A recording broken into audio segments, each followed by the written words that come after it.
Hello, students. We're going to be going over the function analysis assessment 1. So this was a challenging one for a lot of people, and it had trig in it. It had a lot of processes, and we did go over this in some of your classes, but a lot of you were on that field trip, so here it is again.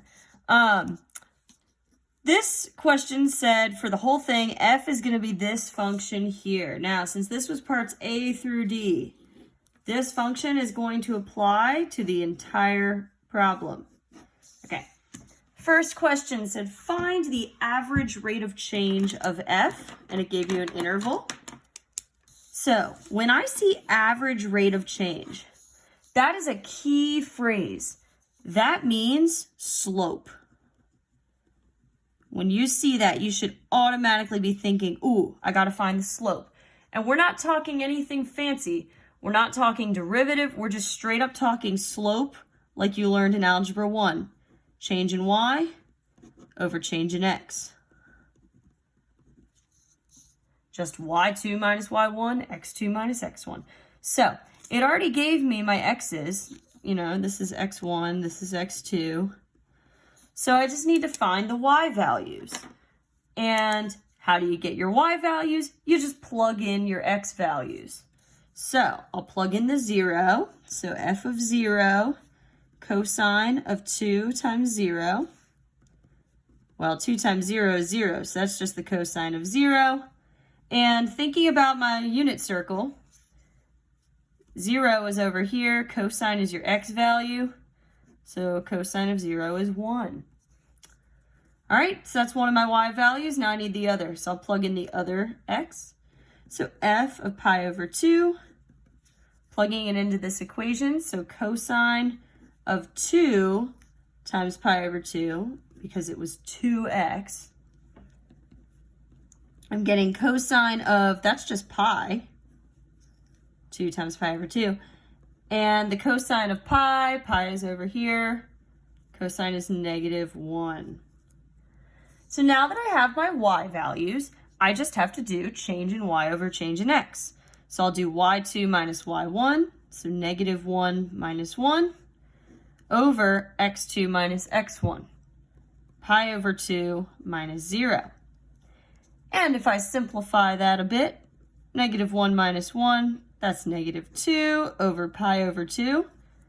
I don't like to have double fractions, so I'm going to multiply by the reciprocal, which would be 2 over pi. And that's going to get me -4 over pi. That's as simplified as that's going to get. And that's a real number, so that can be my answer. -4 over pi. That is the slope between those 2 points.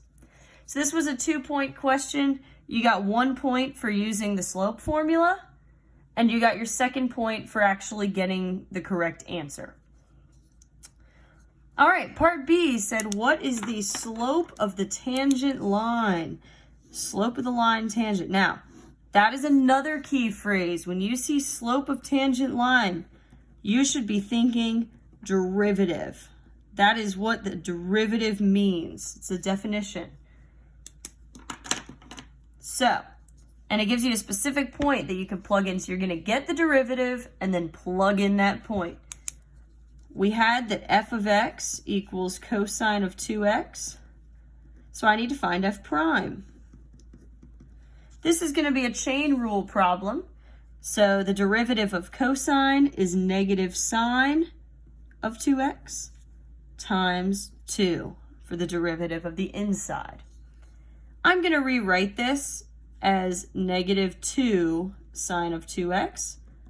That looks better to me, so I'm going to do it like that. And then it said it wanted the derivative specifically at 3 pi over 4. So here's my derivative equation. It's f prime. I'm going to plug in 3 pi over 4.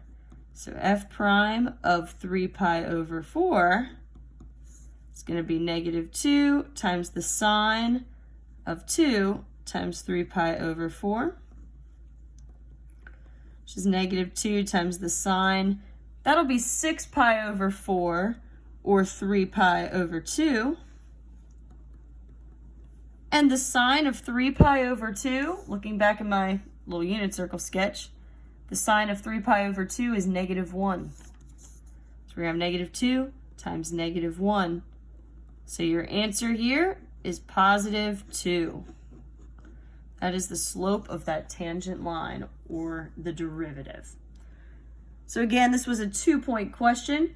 You got 1 point for correctly taking the derivative.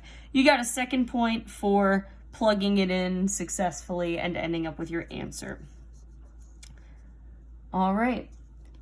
Part C. Part C has it's got a few more steps to it. But again, we're looking at key phrases that tell us what to do. So here's my key phrase here. Absolute minimum. When I see absolute minimum, here are the steps that are going through my head. You got to find the derivative.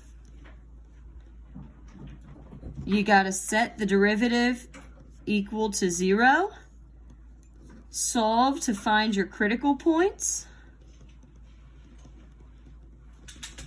And then once you have those for an absolute max or min, you're going to plug your critical points and your end points into the original function, so like into f of x, and see which one has the smallest y value, because we're looking for the minimum. So these are the steps. Anytime I see absolute max or min, this is what is going through my head. And those are steps that you can memorize. So I'm going to look at applying these steps to this problem. So number 1, find the derivative. Here's the good news. We already did that.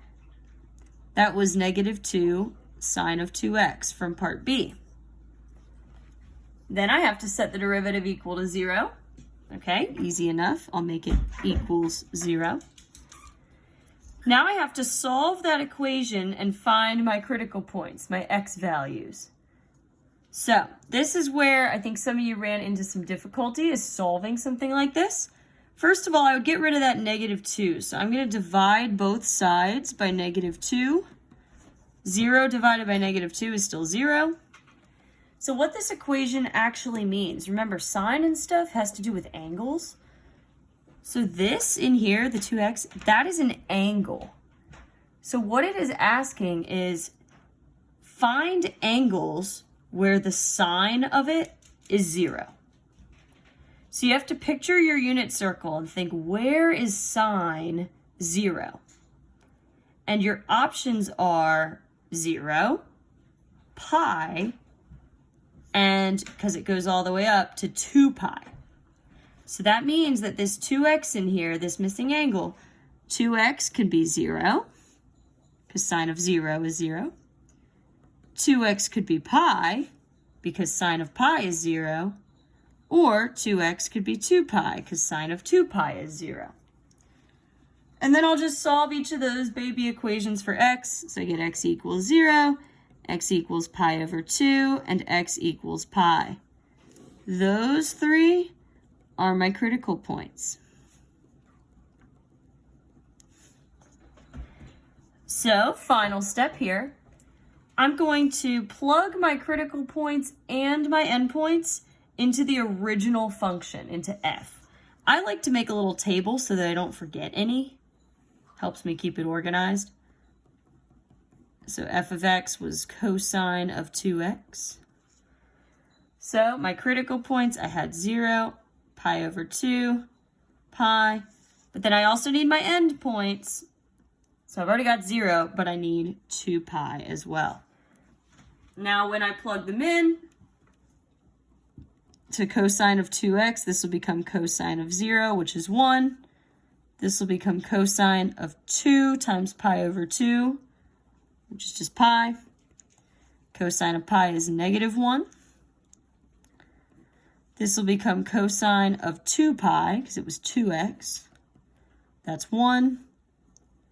And this will become cosine of 4 pi.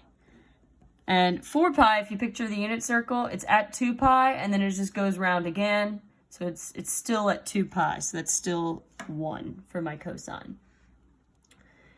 And I'm finally ready to answer this. It wanted the absolute minimum, so I'm going to look at these y values and pick the lowest one, which is right here. So, to write my final answer, the absolute minimum value is -1. To be really thorough, I would also say it occurs when x equals pi over 2. Okay. And that was a 3-point question because it's a little longer. You got a point for the process of knowing you had to find critical points. You got a point for the process of knowing that you had to plug it back into F. And you got a point for actually having the right critical points. Okay. Last question, part D.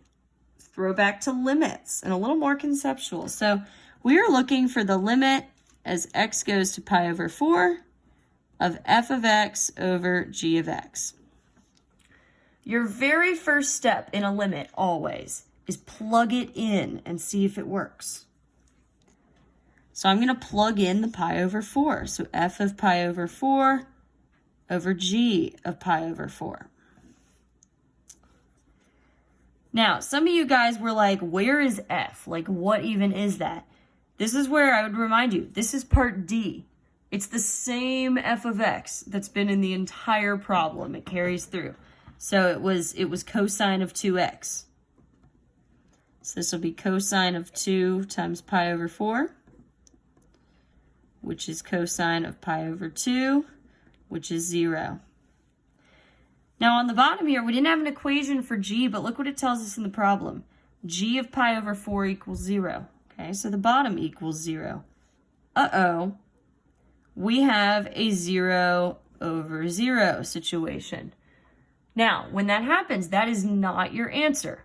0 over 0 is indeterminate, so it means you have to do more. And this is where all of our potential limit strategies come in. You've got factoring, multiplying by the conjugate, getting a common denominator, trig identity, all that. Notice though, we don't actually have like an equation for g, so we can't do any of those algebraic strategies. Our only option is L'Hopital's rule. So L'Hopital's rule says that if you get 0 over 0, then you can do the limit of, you take the derivative of the top and you take the derivative of the bottom. And that's going to come out to be equivalent. So f prime of x, again, that's the same f and f prime that we found before. So that was -2 sine of 2x. It's -2 sine of 2 times pi over 4. Or -2 sine of pi over 2. And the sine of pi over 2 is 1, so this will just be -2. And on the bottom, g prime, again, we don't have an equation. But read your problem again. The graph of g prime is shown. So this graph is g prime. And I need g prime of pi over 4. So I'm literally just going to read the graph. Here's pi over 4. So g prime of pi over 4 is 2. So my final answer, I ended up with -2 over 2, which simplifies to just -1. So my limit is -1. And the work that you have here is enough to justify your answer. If you are showing the use of L'Hopital's rule, were this the AP exam, to be really thorough, I would probably write L'Hopital's rule so they know what I'm doing here. There we go. So you need to show that it goes to 0 over 0 because that is the only time you're eligible to use L'Hopital's rule. All right, if you have further questions, feel free to come talk to me about this one, and I will see you in class.